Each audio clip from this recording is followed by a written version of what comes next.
Mohon maaf sebelumnya, kelebihan Bali yang sekarang dibandingkan dengan wilayah lain di Indonesia adalah. Hai guys, selamat datang kembali di channelku.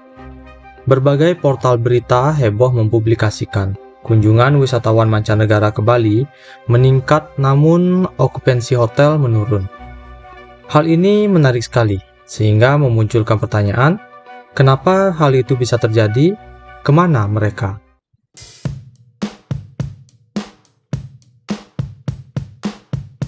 Well, sebelum menjawab para wisatawan ini kemana, kita perlu sorot apa yang terjadi di Bali beberapa tahun ke belakang yang juga mempunyai andil terjadinya fenomena saat ini.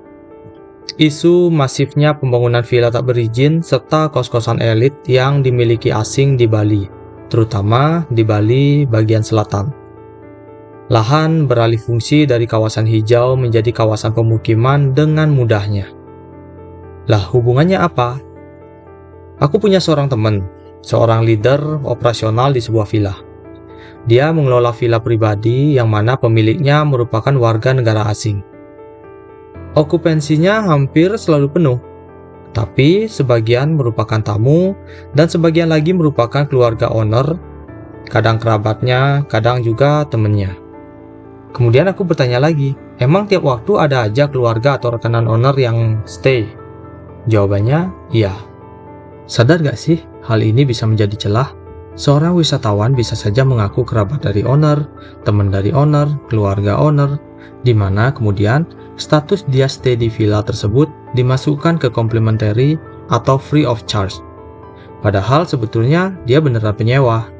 Hanya saja dia menyewa villa tidak lewat manajemen, tapi direct to owner. Uangnya juga langsung direct to owner. Menyikapi fenomena ini, menurutku kita perlu berpikir sedikit skeptis. Skeptis itu maksudnya curiga atau suzon. Apakah benar villa itu merupakan villa pribadi? Apakah benar itu keluarga atau temannya owner? Jangan sampai sebetulnya mereka penyewa villa, namun transaksi di bawah meja. Penyewa direct to owner. Apakah hal ini akan menimbulkan kerugian? Tentu aja. Pertama, tidak ada PHR. Karena transaksi di bawah meja seolah-olah sebagai komplimen, sehingga tidak ada pajak yang mesti dibayar. Yang kedua, tentu merugikan karyawan yang bekerja di sana, karena tidak ada service charge. Nah, ini perlu hati-hati. Pemerintah juga perlu memikirkan cara agar praktik macam gini nggak terjadi. Ya, hotel-hotel pasti kalah harga, karena mereka harus bersaing dengan villa tak berizin, guest house tak berizin, yang mana mereka tidak bayar pajak. Dengan gak adanya pajak, mereka bisa jual dengan harga lebih murah. Yang kedua, harus diakui guys, kelas wisatawan yang akhir-akhir ini mengunjungi Bali bukan lagi kelas middle up seperti dulu. Kalau dulu wisatawan pakai jasa guide, pakai driver, menginap di hotel berbintang yang nyaman. Tapi sekarang, yang datang backpacker, tinggal di homestay, villa-villa yang harganya terjangkau. Dan poin satu tadi, pembangunan villa bodong yang gak terkontrol memfasilitasi wisatawan model begini untuk stay di Bali. Bukan bermaksud membeda-bedakan atau underestimate ke wisatawan asing yang model begini ya guys. Namun sudah terbukti, banyak di Bali model turis begini yang tidak punya tata krama, minim attitude, tidak bisa menghormati adat istiadat. Kemudian pertanyaannya, kenapa yang middle up tidak ke Bali? Kita harus jujur guys. Karena Bali yang sekarang sudah bertransformasi, sudah tidak senyaman dulu, sudah tidak seindah dulu. Wisatawan berduit sudah males ke Bali. Polusi, kemacetan, sampah, kriminal, pembangunan yang tak beraturan, wilayah konservasi yang beralih fungsi. Dengan semua itu, apakah masih nyaman jika dipakai berwisata? Maaf sebelumnya, kelebihan Bali yang sekarang dibandingkan dengan wilayah lain di Indonesia adalah kebebasan. Bahkan Bali lebih bebas dari negara asal seorang wisatawan. Di sini aku kesampingkan soal seks dan minuman keras ya.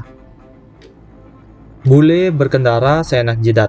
Di negara asalnya nggak boleh kayak gitu, nggak bisa. Bule bertingkah konyol yang membahayakan. Kalau di negara asalnya udah dipenjara. Tapi kalau di Bali ketangkep, prit, tinggal kasih uang, bebas lagi. Prit yang tadi itu tukang parkir ya guys. yang dikasih uang terus dia dikasih pergi.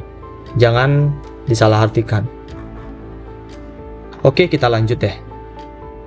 Yang ketiga, pemerintah perlu menyisir lebih ketat orang asing yang datang ke Bali dengan visa liburan. Apakah benar wisatawan bertujuan untuk liburan atau memanfaatkan visa liburan untuk bekerja? Karena sudah jadi rahasia umum, banyak bule di Bali membuka bisnis atau pekerjaan yang tak berizin. Jadi guys, bisa aku katakan, Bali sudah hampir bukan wisata budaya lagi. Dulu wisatawan ke Bali karena ingin melihat tarian yang memukau, pertunjukan budaya yang menarik. Pergi ke pantai yang bersih, menikmati sunset, pergi ke sawah melihat terasering. Tapi sekarang, mereka ke Bali untuk mencari kebebasan yang belum tentu mereka dapatkan di negara asalnya. Mereka ke Bali mau jadi raja, karena di sini mereka didewakan dalam tanda kutip. Jadi guys, Bali sudah tidak seeksotis dulu. Bali sudah terlalu dieksploitasi, Bali sudah dimangsa habis oleh kapitalis. Dan Bali sudah sangat berisik. Semoga di hari raya Nyepi ini, apa yang kusampaikan dapat menjadi renungan kita semua, terutama para pejabat daerah yang memang punya power untuk membuat aturan yang dapat memperbaiki Bali menjadi lebih sehat. Sebelum kita terlena dan terlambat menyadari kalau ternyata secara perlahan Bali telah memudar. Sebetulnya ada satu lagi yang menyebutkan turunnya okupansi karena efisiensi anggaran di pemerintahan yang menyebabkan tamu domestik menurun. Meeting, seminar, stay di hotel menjadi ditiadakan. Tapi ini ku kesampingkan karena bagiku ini hanya merupakan suatu kebijakan pemerintah yang gak menarik sama sekali untuk dibahas.